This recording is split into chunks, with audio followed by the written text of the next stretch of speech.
সোমবারও একই চিত্র দেখা গেল রাজধানী ঢাকা। সকাল 8:30টায় গুলশানের বাসা থেকে বের হন সদ্য দায়িত্ব নেওয়া প্রধানমন্ত্রী তারেক রহমান। গন্তব্য প্রধানমন্ত্রীর কার্যালয় তেজগাঁও। সকাল 8:45টার দিকে তেজগাঁয়ের ট্রাস্ট পেট্রোল পাম্পের সামনে ট্রাফিক সিগন্যালে দীর্ঘ সময় দাঁড়িয়ে থাকতে দেখা যায় প্রধানমন্ত্রীর ছোট্ট গাড়িবহরকে। বাসা থেকে কার্যালয়ে আসার পুরো পথে প্রতিটি ট্রাফিক সিগন্যালে গাড়ি থামিয়ে নিয়ম মেনে অপেক্ষা করেন তিনি।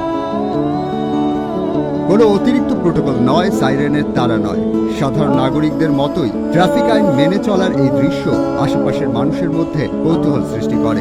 অনেকেই থেমে দৃশ্যটি দেখেন, কেউ কেউ মোবাইলে ধারণ করেন মুহূর্তটি।